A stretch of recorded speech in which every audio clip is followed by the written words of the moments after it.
সমস্ত শ্রোতা বন্ধুদের নমস্কার। আমি সুকৃতি রঞ্জন বিশ্বাস এসআরবি মুক্তি ইউটিউবের পক্ষ থেকে একটা বিষয় খুব বিভিন্ন জায়গাতে আলোচনা চলছে যে ঠাকুরনগর ঠাকুরবাড়িকে রাজনীতি মুক্ত করা দরকার।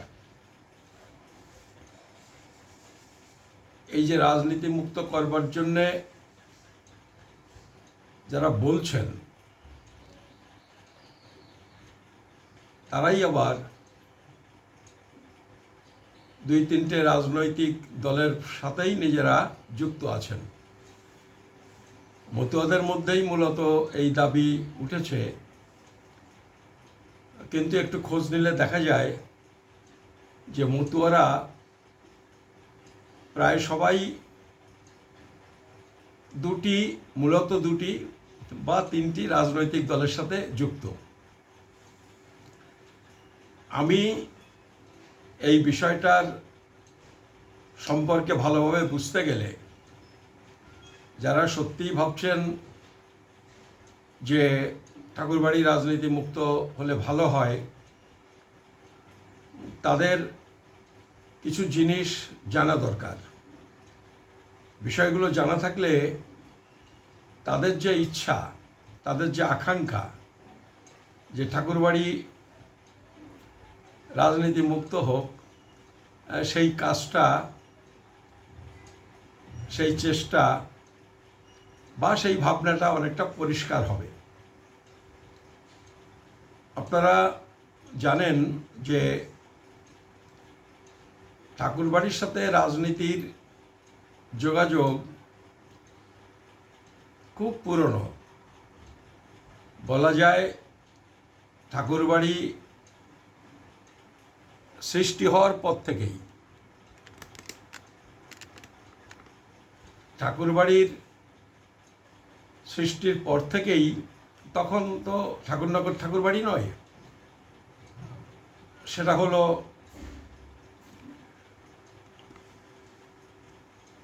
ওড়াকান্দি ঠাকুরবাড়ি। সে ওড়াকান্দি ঠাকুরবাড়ি সৃষ্টির পর থেকেই কিন্তু রাজনীতির সাথে একটা যোগাযোগ ঠাকুরবাড়ির ছিল। এই ইতিহাসটা যদি একটুখানি স্মরণ করি, তাহলে আজকের প্রেক্ষাপটে এই যে আলোচনা ঠাকুরবাড়িকে রাজনীতি মুক্ত করতে হবে, এই বিষয়টা সম্পর্কে একটা সম্যক ধারণা আমরা তৈরি করতে পারব।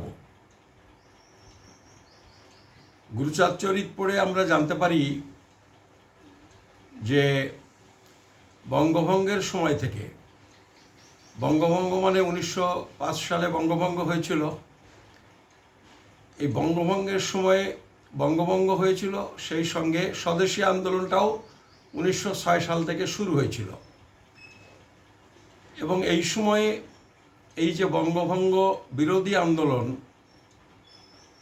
যেটা ব্রিটিশরা বঙ্গভঙ্গের সিদ্ধান্ত নিয়েছিলেন, যেখানে পশ্চিমবাংলা থেকে পূর্ববঙ্গ আলাদা হয়ে গিয়েছিল, এবং তারপরেই ওই একই সাথে জুড়ে যায় 1906 সাল থেকে কংগ্রেসের নেতৃত্বে যে স্বদেশী আন্দোলন, বিলেতি দ্রব্য বয়কট করার আন্দোলন, এইগুলো তার সঙ্গে জুড়ে যায়। তো সেই সময়েও কিন্তু ঠাকুরবাড়ির রাজনীতি সম্পর্কে একটা অবস্থান ছিল। সেইটা হলো, আমরা সবাই জানি যে গোটা বাঙালিরা ইংরেজদের, বাঙালিরা বলতে আমি মুসলিমদের বাদ দিয়ে বলছি, হিন্দু বাঙালিরা, ভুল বলেছিলাম, গোটা বাঙালি নয়, হিন্দু বাঙালিরা 1905 সালে বঙ্গভঙ্গর সিদ্ধান্ত যখনই ঘোষণা করেছিলেন ইংরেজ সরকার, বিশ্বকবি রবীন্দ্রনাথ ঠাকুরের নেতৃত্বে সেই শোভাযাত্রা, রবীন্দ্রনাথ ঠাকুরের সেই অনেকগুলো দেশাত্মবোধক গান বাঁধা, এইসব দিয়েই বঙ্গভঙ্গের বিরুদ্ধে, ইংরেজদের এই সিদ্ধান্তের বিরুদ্ধে একটা আন্দোলন শুরু হয়েছিল। যেটা আলোচনা হয় না সেটা হলো যে নমশূদ্ররা, বিশেষ করে গুরুচাঁদ ঠাকুরের প্রভাবিত যে সমস্ত নমশূদ্ররা গুরুচাঁদের নেতৃত্বে কিন্তু এই বঙ্গভঙ্গ বিরোধী আন্দোলনের বিরুদ্ধে দাঁড়িয়েছিলেন। তিনি ঢাকার নবাব সলিমুল্লাহ এবং সেই সময় যারা মুসলিম নেতৃবৃন্দ তাদের সাথে যোগাযোগ করে এই বঙ্গভঙ্গ বিরোধী আন্দোলন, যেটা কংগ্রেস বা গোটা উচ্চবর্ণ হিন্দু সমাজ বা হিন্দুরা যেটা শুরু করেছিলেন, তার বিরুদ্ধে কিন্তু মুসলমানদের সাথে ঐক্যবদ্ধ হয়ে এই নমশূদ্ররা গুরুচাঁদের নেতৃত্বে বঙ্গভঙ্গের পক্ষে দাঁড়িয়েছিলেন।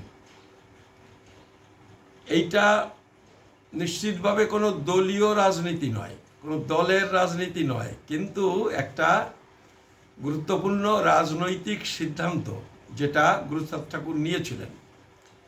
তার যুক্তি ছিল যে বঙ্গভঙ্গ হলে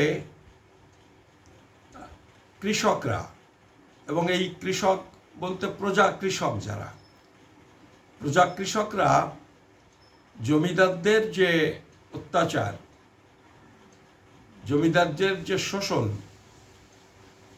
অনাচার, তার থেকে খানিকটা নিষ্কৃতি পাবেন। কারণ সেই সময়ে অধিকাংশ পূর্ববঙ্গের অধিকাংশ জমিদার ছিলেন উচ্চ বর্ণ হিন্দু। তারা মূলত কলকাতায় থাকতেন এবং তাদের আয় বা জমিদারি ছিল পূর্ববঙ্গে। ফলে আয়েশি আরামের এবং উচ্ছৃঙ্খল জীবনযাপন করতেন তারা কলকাতায় বসে, আর তার পয়সা জোগাতেন এই প্রজা কৃষকরা। তাদের প্রয়োজন অনুযায়ী তারা খাজনা বাড়াতেন, কৃষকদের শোষণ করতেন। এবং আমরা জানি সেই সময় ওই যে চিরস্থায়ী বন্দোবস্ত যেটা ছিল, সেইটাতে এই যে বাড়তি ইনকাম, অতিরিক্ত কর বসিয়ে খাজনা আদায় করে তার কোনো ভাগ ইংরেজ গভর্নমেন্টকে দিতে হতো না। কারণ তাদের ওই জমিদারি প্রাপ্তির জন্যে ওই নির্দিষ্ট, মানে এত চিরস্থায়ী বন্দোবস্ত হয়েছিল। বন্দোবস্ত নেওয়ার সময় যে পরিমাণ টাকার কথা হয়েছিল সেইটাই তাদের দিতে হতো। আর এই বাড়তি লাভের জন্যে নানাভাবে, মানে এই তাল গাছের উপর কর বসাও, খেজুর গাছের উপরে কর বসাও, মানে যত রকমের যা হয়, বিয়ে হলে কর দিতে হবে, প্রজার বাড়িতে কোনো বিয়ে হলে কর দিতে হবে, বা জমিদারের বাড়িতে কোনো বিয়ে হলেও তার খরচ বাবদ কর ধরা হতো, ইত্যাদি ইত্যাদি হতো। তাতে গুরুচাঁদ ঠাকুর মনে করেছিলেন যে এই যে নমশূদ্ররা, পূর্ববঙ্গে তো মূলত কৃষক বলতে নমশূদ্র এবং মুসলমানরা ছিলেন, যে কারণে তিনি ভেবেছিলেন যে মুসলমান প্রজা কৃষক এবং নমশূদ্র এবং অন্যান্য অন্তজ শ্রেণীর কৃষকেরা, হিন্দুদের মধ্যে যারা নিম্নবর্ণীয়, তারা হয়তো জমিদারদের এই উৎপীড়ন থেকে খানিকটা মুক্তি পাবেন। প্রজা মানে রাজ্য আলাদা হয়ে গেলে কলকাতার জমিদারদের নিয়ন্ত্রণ অনেকটা শিথিল হবে। ফলে তিনি এটা করেছিলেন। ফলে আমি এটা বলছি এই কারণে যে রাজনীতির সাথে কিন্তু একটা যোগাযোগ প্রথম থেকে ছিল, এবং তিনি অত্যন্ত দৃঢ়চেতা নেতা ছিলেন। সেই সময় সুরেন্দ্রনাথ ব্যানার্জি, গান্ধীর পরামর্শে চিত্তরঞ্জন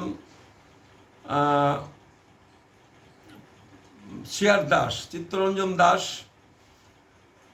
তারা কিন্তু গুরুচাঁদ ঠাকুরকে চিঠি লিখে লিখিতভাবে অনুরোধ করেছিলেন যে আপনি নমশূদ্রদের নিয়ে এই বঙ্গভঙ্গ বিরোধী আন্দোলন এবং স্বদেশী আন্দোলনে যোগদান করার জন্যে অনুরোধ করেছিলেন লিখিতভাবে, একবার নয় একাধিকবার, কিন্তু তিনি তবুও তার মত বদলাননি।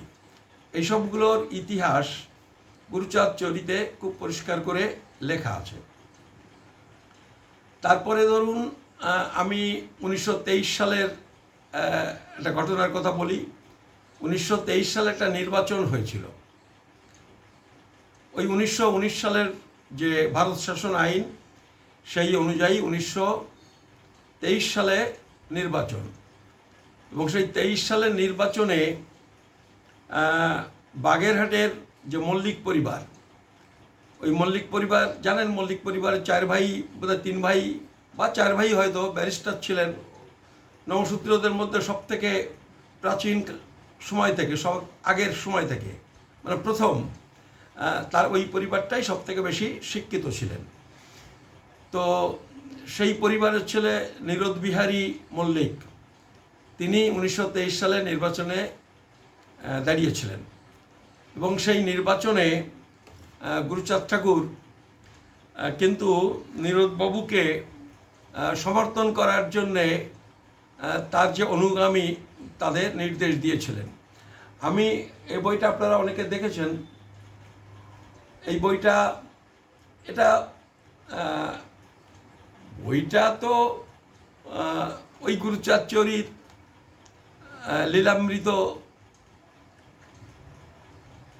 শ্রী শ্রী হরির লীলামৃত, সেইটা থেকেই কিছু কিছু অংশ নিয়ে বইটা আমি লিখেছিলাম।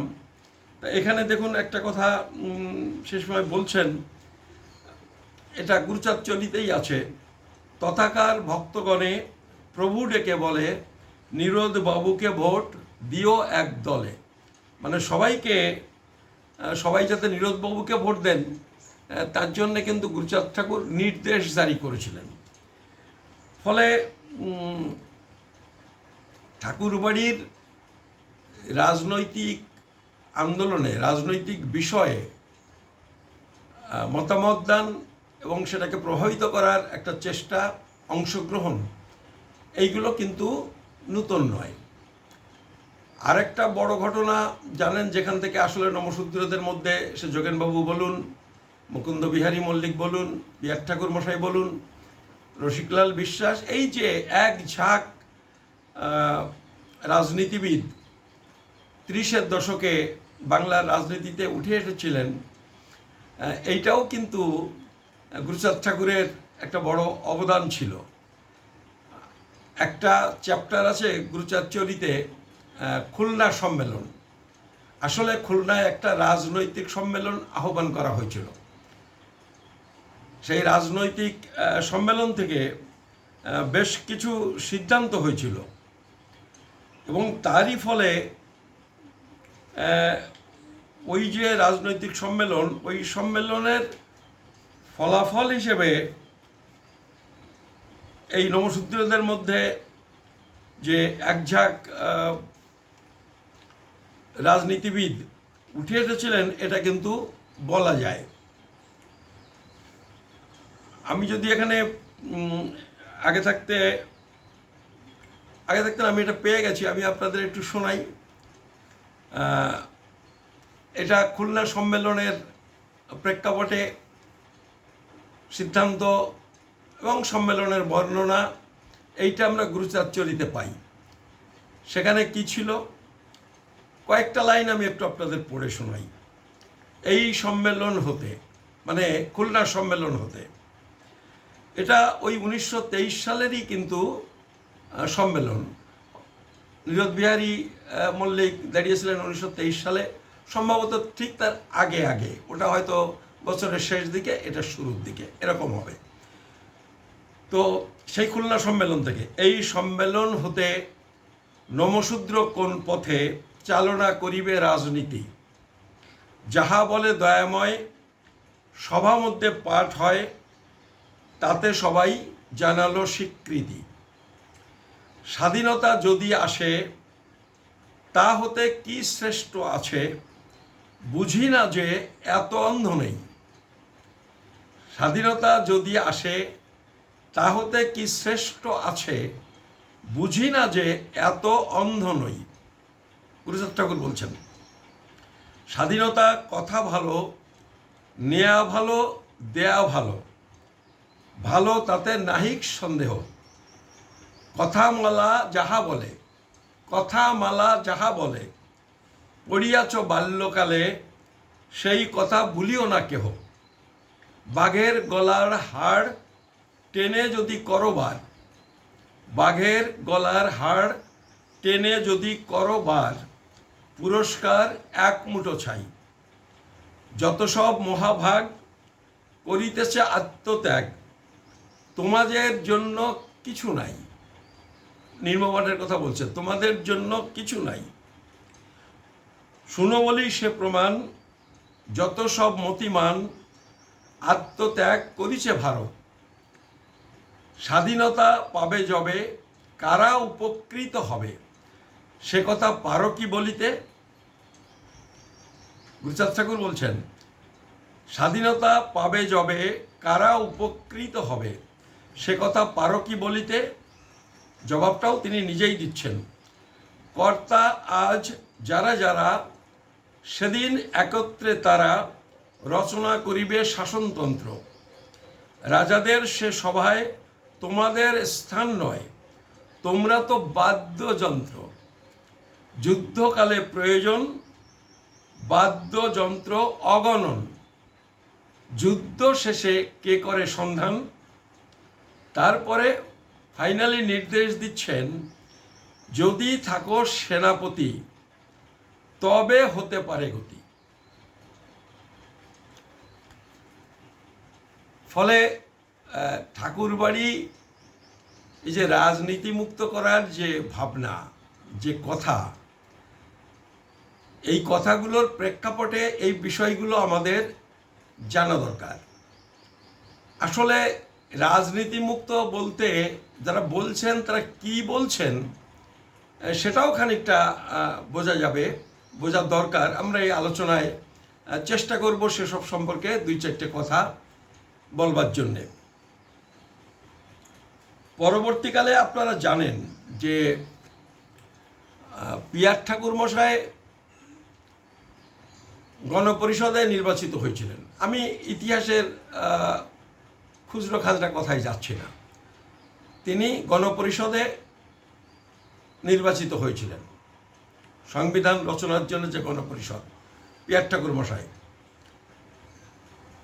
তিনি এমপি হয়েছিলেন। তখন নবদ্বীপ কেন্দ্র ছিল, নবদ্বীপ কেন্দ্র থেকে তিনি হাঁসখালি কেন্দ্র থেকে, তখন হাঁসখালি বিধানসভা ছিল, এখন নেই, এ দুটোই নেই, নাম পরিবর্তন হয়েছে। হাঁসখালি বিধানসভা থেকে এমএলএ হয়েছিলেন। তিনি মন্ত্রীও হয়েছিলেন পশ্চিমবঙ্গ মন্ত্রিসভার। ফলে রাজনীতি করার একটা ট্র্যাডিশন ঠাকুরবাড়িতে আছে। তারপরে একটা দীর্ঘ গ্যাপ, সম্ভবত 1967 সালে বা 66 সালে এরকম একটা সময়ে, আমি একজাক্ট মনে হচ্ছে যুক্তফ্রন্ট মন্ত্রিসভায় তিনি মন্ত্রীও ছিলেন। সেই সময়ে একটা ঘটনায়, প্রফুল্ল সেন তখন মুখ্যমন্ত্রী, একটা ঘটনায় তিনি মুখ্যমন্ত্রীর উপর ক্ষুব্ধ হয়ে পদত্যাগ করেছিলেন। এবং তারপর থেকে আর ঠাকুরবাড়ি সেই 66-67 সাল থেকে আর রাজনীতির সাথে কোনো যোগাযোগ ঠাকুরবাড়ির ছিল না। আসলে পিয়ার ঠাকুরের পরে যারা ঠাকুরবাড়ির সন্তান, তাদের মধ্যে আর উল্লেখ করার মতো উল্লেখযোগ্য কেউ ছিলেন না। ভালো মানুষ, লেখাপড়া জানা, চেতনা সম্পন্ন মানুষ কেউ ছিলেন না। মানে আজকে তারপরে অনেকে মন্ত্রী হয়েছেন, কেন্দ্রের, রাজ্যের এমপি, এমএলএ, তা সত্ত্বেও আমি বলছি, এবং তারা যে যোগ্য নন সেটা তো তাদের নানান কথাবার্তা, ক্রিয়াকলাপে সবাই বুঝতে পারছেন।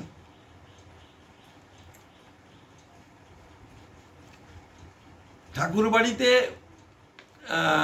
তারপরে একটা সময় এসে বড়মার উদ্যোগে একজনকে প্রার্থী করা হয়েছিল বাগদা বিধানসভা কেন্দ্রে। সম্ভবত নাম ছিল জ্ঞানবাবু। উনি একজন কলেজের শিক্ষক ছিলেন, বড়মা নিজেও সেখানে প্রচারে গিয়েছিলেন, কিন্তু আমার যতদূর জানা আছে 200-300-র বেশি ভোট তিনি পাননি। বড়মার কথায় কোনো ভোট হয়নি। বড়মা তখনও কিন্তু বড়মা হয়ে ওঠেননি, মানে বড়মার আজকের যে জায়গা সেই জায়গাটা তখনও কিন্তু হয়নি। আসলে 67 সালের পর থেকে ঠাকুরবাড়িতে একটা ভাটার টান ছিল সবটাতেই, মানে মতুয়া সমাগম থেকে শুরু করে যা কিছু বলবেন সব কিছুতেই একটা ভাটার টান ছিল। তারপরে যেটা ঘটলো সেটা হচ্ছে এই 2004 সালের যে অনশন আন্দোলন। কথাটা আমি নিজে বললে খারাপ শোনায়, আসলে এই উদ্যোগটা কপিল কৃষ্ণ ঠাকুর কয়েকদিন আগে বলেছিলেন যে ঠাকুরবাড়িতে তাদের কাছে যাওয়ার আগে আমরা লাস্ট মিটিংটা ওই কপিল কৃষ্ণ ঠাকুরের বাড়িতে করেছিলাম।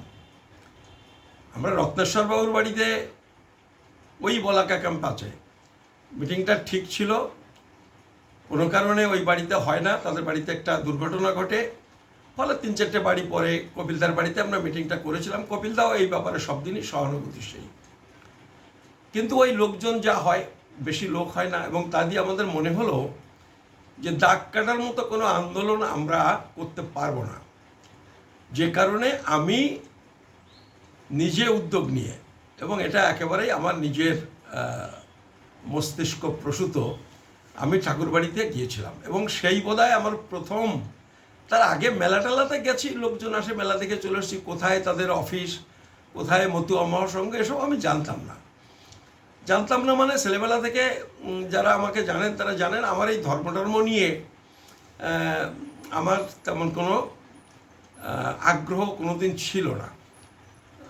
মানে ধর্ম নিয়ে আগ্রহ আজও আমার নেই।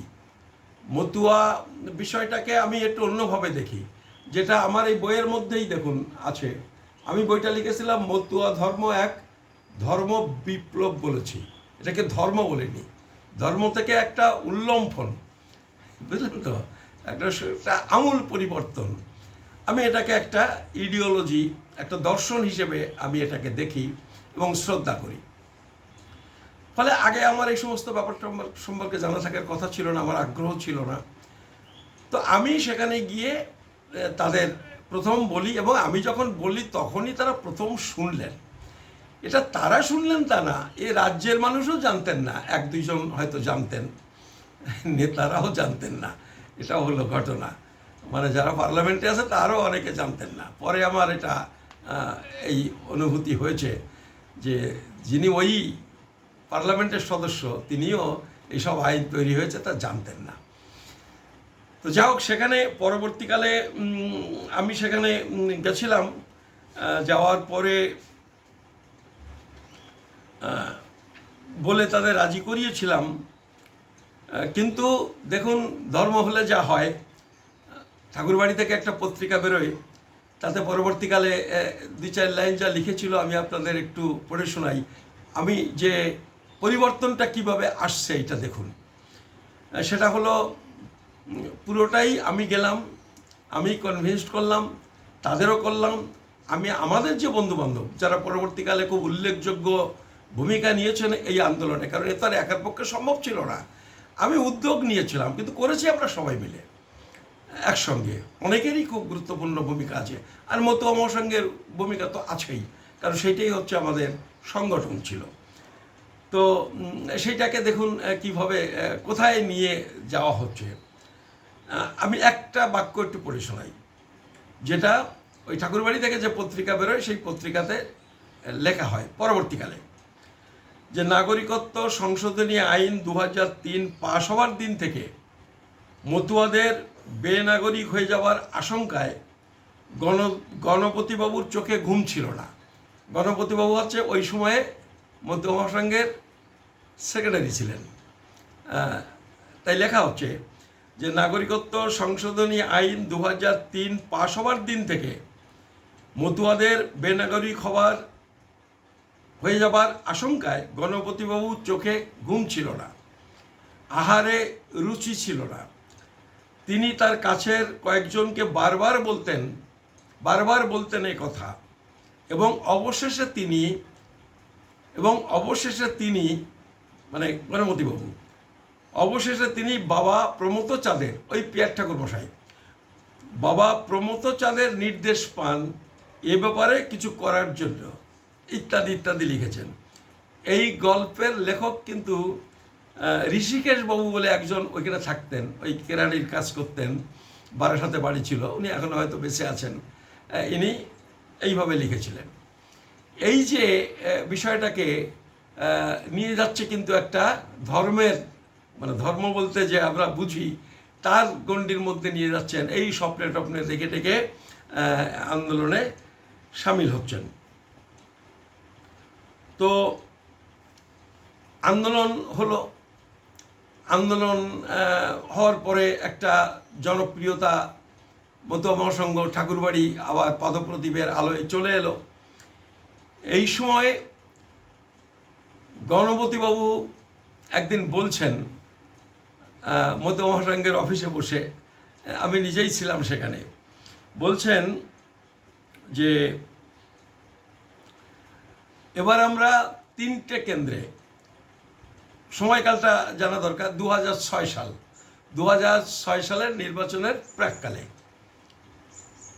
2006 সালের নির্বাচনের প্রাক্কালে বলছেন এবার আমরা, গণপতিবাবু বলছেন এবার আমরা পরীক্ষামূলকভাবে বাগদা, বনগাঁ এবং গাইঘাটা কেন্দ্রে তৃণমূল কংগ্রেসকে সমর্থন দেব পরীক্ষামূলকভাবে, এইটা তিনি বলছেন।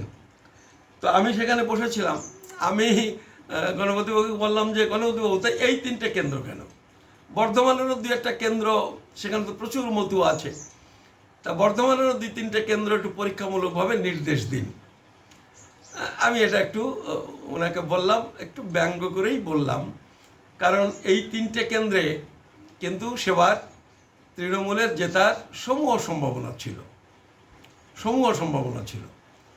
তো এই সম্ভাবনার কারণও ছিল, সেখানে ওই যে একটা মহাবিদ্যালয় হয়েছিল, তার নাম হরিকুরচাঁদের নামে করার জন্যে আন্দোলন চলছিল। সেই আন্দোলনে আগে থাকতে শুরু হয়েছিল, তারপর ওখানে মতুয়াদের মধ্যে 2 ভাগে ভাগ হয়ে যায়। এক ভাগ ঠাকুরবাড়ির একদম বিরুদ্ধে ছিল, আর ঠাকুরবাড়ির পক্ষে। আমি তখন এসব ভাগাভাগি জানতাম না, আমাকে ওই জায়গায় ওই আন্দোলনটা করার জন্যে আবার দায়িত্ব দেন, যেখানে সেখানে গণপতিবাবু এরকম বলেন মতুয়াদের ডেকে যে সুকৃতিবাবু আপনাদের আন্দোলনে থাকলে বুঝবেন যে আন্দোলনের সাথে মতুয়া মহাসংঘ আছে, ঠাকুরবাড়ি আছে, এবং এটা বলেছিলেন। এবং আমি ওই জায়গাতে ওই আন্দোলনটাকে নেতৃত্ব দিই। বাগদার মতো জায়গাতে ঠাকুরবাড়ির সাথে কোনো মতুয়া ছিল না, সব চলে গেছেন মৃণাল গোসাই বলে একজনের সাথে। এসব ইতিহাস আমি পরে জানি, এবং সেই কারণে আজও ওই মৃণালবাবুর আমার পরে একটা ক্ষোভ আছে, বুঝলেন তো। কিন্তু আমি সে সময় ঠাকুরবাড়ি মানে মতুয়া জানতাম।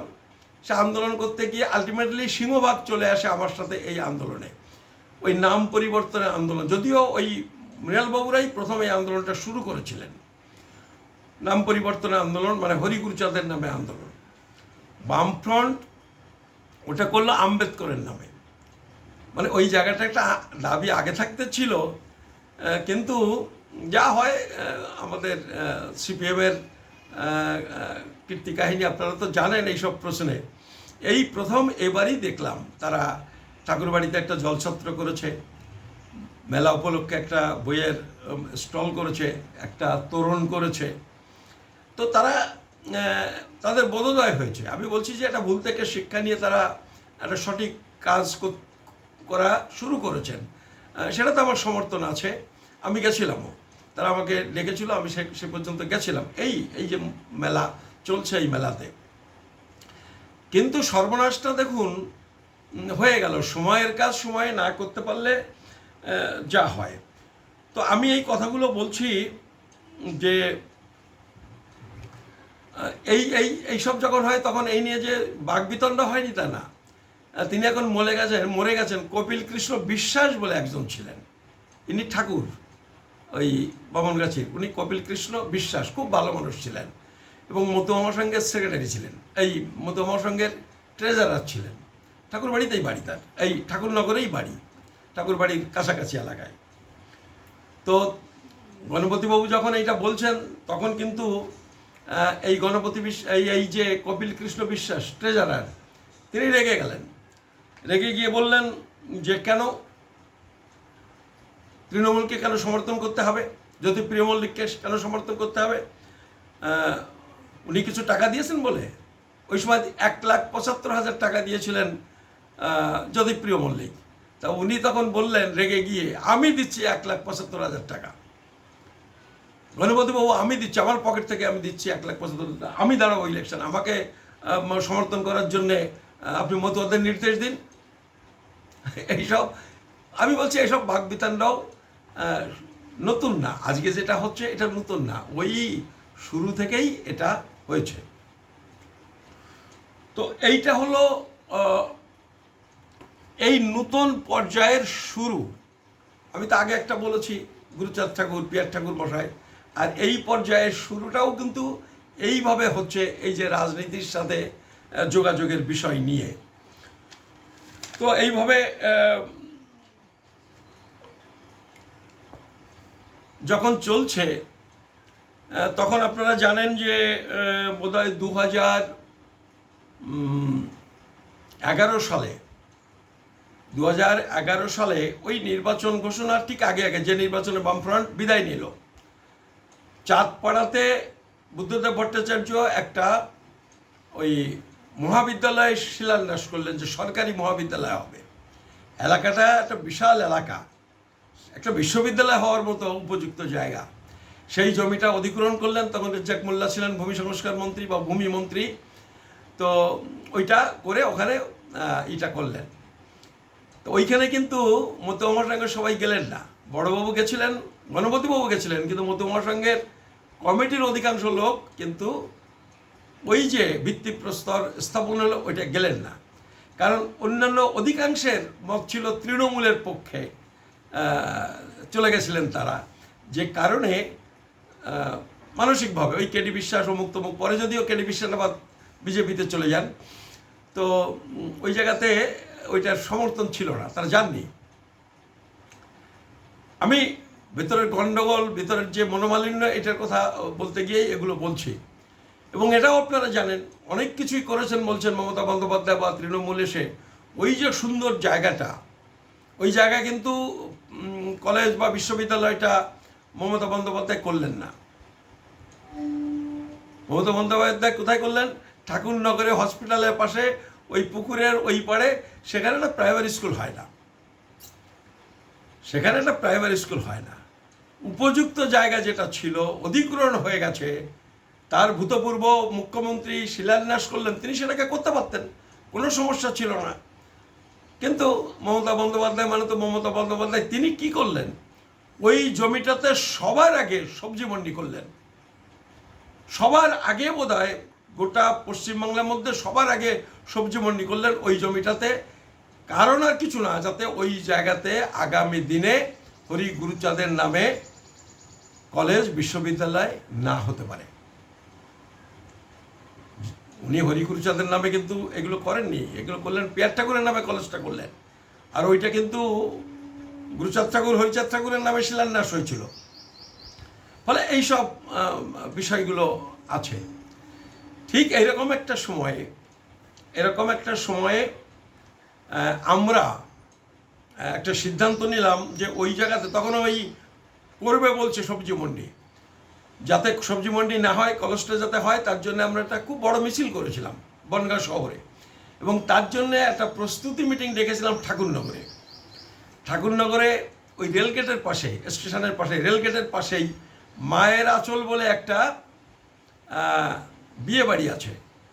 সেই বিয়ে বাড়িতে আমার মনে আছে 200-250 লোকেরকে নিয়ে আমরা দুপুরে খাবার দাবার ব্যবস্থা করে একটা মিটিং করি ওই কলেজটার প্রতিষ্ঠা করার দাবিতে, যে আমরা একটা বড় আন্দোলন করব।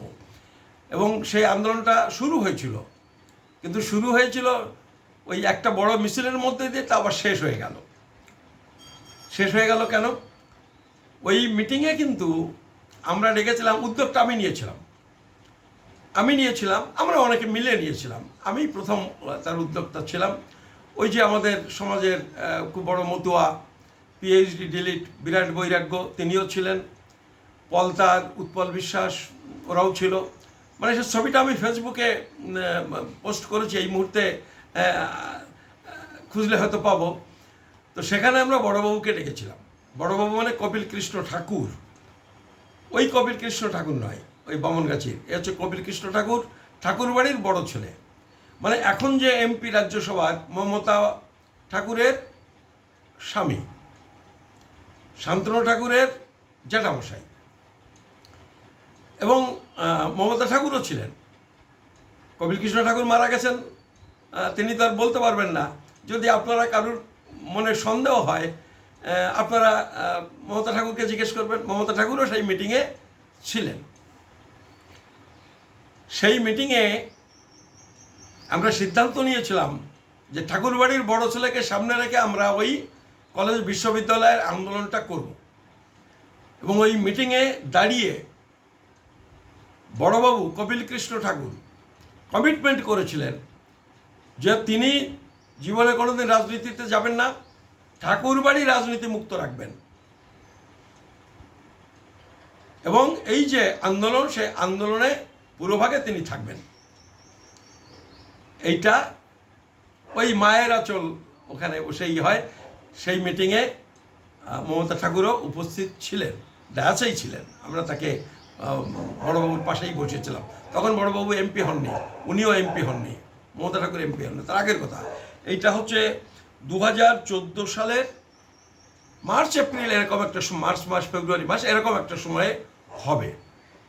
2014 সালে এই যে মিটিংটা হলো, এই মিটিংয়ের বোধহয় যেদিন বড়বাবু ডিক্লেয়ার করলেন যে তিনি কোনোদিন নির্বাচনে দাঁড়াবেন না, মতুয়াদের এই আন্দোলনের নেতৃত্ব দেবেন, ঠাকুরবাড়ি রাজনীতি মুক্ত করবেন, তার বোধহয় 10 দিনের মাথায় লোকসভা নির্বাচনের প্রার্থী ঘোষণা হলো। এবং সেই প্রার্থী তালিকায় কপিল কৃষ্ণ ঠাকুর বড়বাবুর নাম ঘোষিত হলো। ব্যাস, তিনি যে ঘোষণা করলেন সেটা ভুলে গেলেন, দাঁড়িয়ে গেলেন তৃণমূলের হয়ে, এমপিও হয়ে গেলেন। আমরা ওই কলেজের জন্য বা বিশ্ববিদ্যালয়ের জন্য একটা বড় মিছিল করেছিলাম, ওই সময়ের মধ্যে করেছিলাম।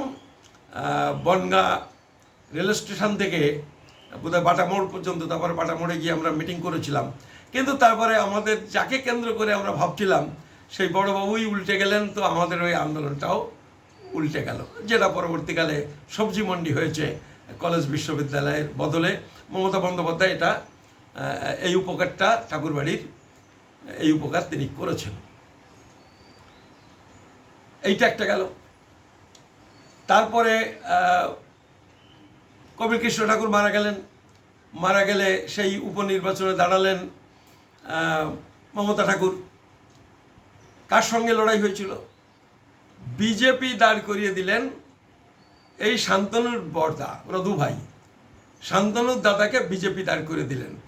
সেক্ষেত্রেও শান্তনুর দাদা সুব্রতর সাথে কন্টেস্ট হলো, ত্রিমুখী লড়াই হয়েছিল। সিপিএমও সেবার প্রচুর ভোট পেয়েছিলেন, প্রায় কাছাকাছি ভোট পেয়েছিলেন। বেরিয়ে গেলেন মমতা ঠাকুর, সুব্রত ঠাকুর হেরে গেলেন। তাহলে সুব্রত ঠাকুরও কিন্তু পার্টিতে হেরে গেলেন, তাই না হলে তো। এবং তার বোধহয় ঠিক ওই রকম একটা সময়ে আমরা একটা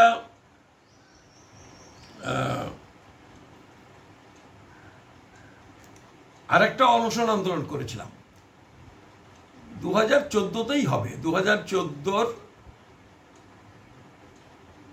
কোনো একটা সময়, সেটা ওই সুব্রত কিন্তু অংশগ্রহণ করেছিল। ওই সময়টাতেই সুব্রত অংশগ্রহণ করেছিল। তো যাই হোক, 5 দিন কি 4 দিন 5 দিন ওইটা কন্টিনিউ করেছিল। সেই সময় কিন্তু যখন এইটা আমরা করছি, তখন এর আগে কপিল কৃষ্ণ ঠাকুরকে এমপি করার আগে কিন্তু ওই 2010 সালে আমরা যে আন্দোলনটা করলাম, সমাবেশটা হলো কলকাতায়, ওই সমাবেশ থেকে তৃণমূল ঢুকে পড়ে শান্তনুর বাবা মঞ্জুল কৃষ্ণ ঠাকুরকে এমএলএ করলো, টিকিট দিয়ে এমএলএ করলো, মন্ত্রীও করলো। আর আমরা ওই যে দ্বিতীয় আন্দোলন যখন করলাম, অনশন আন্দোলন, সেই সময় মঞ্জুল কৃষ্ণ ঠাকুর চেয়েছিলেন যে তার একজন নেতা ওইখানে এসে নাগরিকত্বের ব্যাপারে একটা প্রতিশ্রুতি দিক। এই সময়টাই কিন্তু মঞ্জুল কৃষ্ণ ঠাকুর, আগের বারে মূল যে অনশন আন্দোলন মঞ্জুল কৃষ্ণ ঠাকুরের মধ্যে ছিলেন না, কিন্তু মন্ত্রী থাকাকালীন কিন্তু এই অনশনের সময় অনশন মঞ্চের পাশে বসে থাকতেন এবং টেলিফোন করে করে বলতেন যাতে কেউ একটু আসেন, কিন্তু তার কথায় কেউ আসেননি। এই যে কেউ আসলেন না 5 দিনের মধ্যে, এইটাতেই কিন্তু তৃণমূলের সাথে একটা দূরত্ব তৈরি হয়। এবং তারপরে তো উনি মন্ত্রিত্ব ছেড়ে দেন। সুব্রত, ওই সময় বিজেপি এলো, ওই অনশনের সময় বিজেপি এসে প্রতিশ্রুতি দিল 7 দিনের মধ্যে মোদির সাথে মিটিংয়ের ব্যবস্থা করে তারা এই নাগরিকত্ব সমস্যার সমাধান করাবে। এবং আমি, জানেন, আমি তো আসলে একটু বিজেপি বিরোধী মানুষ, কিন্তু দেখলাম সবাই বলছেন, আর বিজেপি বিরোধী হলেও আমরা এই বিষয়টা নিয়ে প্রধানমন্ত্রীর কাছে যাবো, এটা বিজেপির প্রধানমন্ত্রী হলেও তো সেখানে কোনো অসুবিধা নাই। তো সবাই খুব বললেন। এই যে ডক্টর নন্দদুলাল মহন্ত প্রথম পিএইচডি এই মতুয়া ইসের উপরে মারা গেছেন, এই বোধহয় আগামী শনিবারে বা 13 তারিখে তার হবে, 4-5 দিন 5-7 দিন আগে মারা গেছেন। উনি গেলেন, ওই বিরাট বৈরাগ্য গেলেন, অনেকে গেলেন, 12-15 জন, আমাকেও নিয়ে গেলেন। আমরা গেলাম বিজেপি অফিসে, গিয়ে আলোচনা করলাম। তখন রাহুল সিনহা ছিলেন সভাপতি। উনি বললেন 7 দিনের মধ্যে প্রধানমন্ত্রীর সাথে আমাদের মিটিংয়ের ব্যবস্থা করবে। সেসব কিন্তু আর হয়নি। কিন্তু যেটা হলো, ওই একটা যোগসূত্র কিন্তু ঠাকুরবাড়ির তৈরি হয়ে গেল। লড়াইটা আমরা করেছিলাম, শুনেছি সুব্রত অনশন করেছিল, তার মধ্যে আবার ওই বাড়িতে মাঝে মাঝে গিয়ে কি এসব অভিযোগের বিরুদ্ধে শুনি, আমি দেখিনি। তো এই যোগসূত্রটা হলো, এই ক্ষতিটা হলো। তবু একদিকে ছিল তৃণমূলের সাথে অন্তত দ্বিধা বিভক্ত হতো না। তো এইটা হলো। আর তারপরে তো যখন এই আমাদের শান্তনু যখন আসছে, শান্তনু তো এসব ব্যাপারে কিছুই বুঝতেন না। কোনো দিন তারা এই মতুয়া আন্দোলন, মতুয়াদের এই বিষয়ের সাথে, মতুয়া মহাসংঘের সাথে ছিলেন না। মঞ্জুল কৃষ্ণ ঠাকুর মাঝে মাঝে অফিসে যেতেন, ওই অফিসে যেতেন, মানে মতুয়াদের, ওনার বাড়ির সামনেই যে মতুয়া মহাসংঘের অফিসে, সেটা যেতেন। বাজার করার পয়সা যখন থাকতো না, তখন গিয়ে হুমকি হামকা দিয়ে ওই গণবধূর কাছ থেকে যেটুকু চাঁদা নাদা কালেকশন হতো কেড়ে নিয়ে যেতেন। এবং যেদিন চাঁদা কালেকশন হয়নি, ওনার টাকার দরকার, উনি দিতে পারছেন না, প্রায় ওনার বাবার বয়স এই গণপতি বাবু, মানে পিয়ার ঠাকুরের থেকে খুব ছোট নন, তাকে বলতেন দামড়া। মানে যে স্ল্যাংটা বলতেন, সেটা বলতেন দামড়া কোথাকার। মানে আমি পরিবেশ, ঠাকুরবাড়ির এই যে নতুন প্রজন্মগুলোর, অন্তত 2টো প্রজন্মের চরিত্র সম্পর্কে বলছি। বহুবার আবার সামনে তিনি বলেছেন, তার বাপ বয়স লোক, যে দামড়া কোথাকার। আর তারপরে অসীম সরকারের এইটা শুনেছেন, ভিডিওটা, যে কি গাজা বাংলা না হলে তাদের দিন চলে না, ইত্যাদি ইত্যাদি। মিথ্যে কথা বলেননি। এখন হয়তো বলার পরে আবার ঢোক গিলছেন অসীম সরকার, কিন্তু কথাটা তিনি বেঠিক বলেননি। এটা ঠাকুরবাড়ি, ঠাকুর নগরের সবাই জানেন, যারা ঠাকুরবাড়িতে যাতায়াত করেন সবাই জানেন। তো যাই হোক, তিনি এইভাবে তারা বিজেপির সাথে হলো। তো এবারে যখন শুরু করছেন শান্তনু, তখন সুব্রত বিদেশে, ওই অস্ট্রেলিয়ায় আছেন। ওনারা ওই বোধহয় হোটেল ম্যানেজমেন্টে পাশ করে, তখন ওই হেরে যাওয়ার পরে আবার সুব্রত লোকসভা হেরে গেল জেঠিমার কাছে, আবার চলে যায় অস্ট্রেলিয়া। ও তখন অস্ট্রেলিয়ায়। এই সময়ে শান্তনু ধীরে ধীরে মতুয়া হওয়ার চেষ্টা শুরু করেছে। এবং মতুয়া হওয়ার শুরুতে যেটা হয়, আমাদের সাথে তখন মতুয়াদের অনেকের পরিচয়, অনেকে আমাদের চেনেন, আমাদের ভালোবাসে, ফলে আমাদের যদি একটু আমরা তার পেছনে যদি দাঁড়াই তার পক্ষে খুব সুবিধা হয়। এবং তিনি একদিন আমাকে টেলিফোন করে, আমি তখন আমার বড় ছেলের সাথে আমরা মধ্যমগ্রাম থাকি, উনি বললেন যে আমাকে কাকু কাকু বলেন, সম্ভবত না জেঠু বলেন, বললেন যে আমি একটু যাবো আপনার সাথে কথা বললাম। কী ব্যাপার বলো। তো তখন আমি খবর পেয়ে গেছি যে ওইভাবে একটা চেষ্টা ও শুরু করেছে, যে মতো মহাসংঘটাকে নিজের কবজায় নেওয়ার একটা চেষ্টা। তো আমি বললাম ঠিক আছে, তুমি ঠাকুরবাড়ির ছেলে, আমাদের বাড়িতে আসবার কথা বলছো, আসো। আমার স্ত্রীকে বললাম যে আসছে, যাই হোক না কেন আমাদের ঠাকুরবাড়ির ছেলে, একটু রান্নাবান্না করো। মুরগি টুরগি রান্না করলো, এসে খেয়ে দিয়ে আমাকে বললো যে আমরা এই করতে চাই, আপনি আপনার সহযোগিতা চাই। আমি বললাম যে আমি করবো না। না না, আমরা ঠাকুরবাড়ি রাজনীতি মুক্ত করার জন্য এটা চেষ্টা করছি। তুমি যতবার রাজনীতি মুক্ত করো, রাজনীতি মুক্ত করো, তাতে আমি তো আর বাধা দিতে যাচ্ছি না, কিন্তু আমাকে ওর মধ্যে দেখো না, আমি যাব না। মানে আমার এই ব্যাপারটায় একটুও আস্থা তাদের উপরে কোনো দিন ছিল না, কারণ আমি কিছু কিছু ব্যাপার জানতাম। তো তারপরে তো আপনারা জানেন, এই আমার কাছে আমি এক্ষুনি আপনাদের বাজিয়ে শোনাতে পারি, তিনি মতুয়াদের ডেকেছেন, ডেকে পরিষ্কার বলেছেন, সাংবাদিক বৈঠক ডেকেছেন, সাংবাদিকরা প্রশ্ন করছেন, উত্তর দিচ্ছেন। তিনি বলছেন যে আমি কোনো দিন নির্বাচনে দাঁড়াবো না, আমি ঠাকুরবাড়ি রাজনীতি মুক্ত করব। এবং তিনি দুবার তিনবার বলেছেন আমি কোনো বাই ইলেকশনে দাঁড়াবো না। মানে ইলেকশন বাই ইলেকশন ব্যাপারটাও সে বোঝে না। সে সময় তিনি ইলেকশন বাই ইলেকশনও বোঝে না। তিনি বারবার সাংবাদিকদের প্রশ্নের জবাবে, আমার কাছে রেকর্ড আছে, চাইলে যিনি বলবেন তাকে আমি পাঠিয়ে দেবো হোয়াটসঅ্যাপে, কোনো অসুবিধা নেই। তিনি বলছেন আমি কোনোদিন বাই ইলেকশনে দাঁড়াবো, ঠাকুরবাড়ি রাজনীতি মুক্ত করবো। শেষে একজন সাংবাদিক জিজ্ঞেস করছেন আপনি বাই ইলেকশনে দাঁড়াবেন না, না কোনো ইলেকশনে দাঁড়াবেন না? তাহলে ওই হলো, আমি কোনোদিন কোনো ইলেকশনে দাঁড়াবো না। এবং আমি শুনেছি, আমি শুনেছি কোনো মতুয়া বলেছেন, হরি লীলা মৃত্যুর উপরে হাত রেখে তিনি বলেছেন যে তিনি কোনোদিন রাজনীতি করবেন না, ঠাকুরবাড়ি রাজনীতি মুক্ত করবেন। তো তারপরে তো এখন তো আমরা দেখছি, জানছি। ফলে এই যে ঠাকুরবাড়ি রাজনীতি মুক্ত করার কথা যারা বলছেন, তাদের এই গোটা ব্যাপারটা জানা দরকার।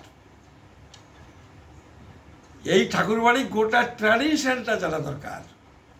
ঠাকুরবাড়ি কেউ বলছেন যারা তৃণমূলের সাথে আছেন, যারা তৃণমূল বিরোধী, বিজেপির সাথে আছেন, বিজেপি বিরোধী, তা সব যে আসলে এক গোয়ালের গরু, এই ব্যাপারটা মতুয়াদের বুঝতে হবে। এই ব্যাপারটা যতদিন মতুয়ারা বুঝতে না পারবেন, ততদিন ওই আসলে পার্টির ঝান্ডাটাই আসল ব্যাপার হয়ে দাঁড়াবে। তো আমার আজকে এই ভিডিওটায় এইটুকু বলার ছিল, সেটুকু আপনাদের বললাম। আপনাদের সবাইকে নমস্কার, ধন্যবাদ।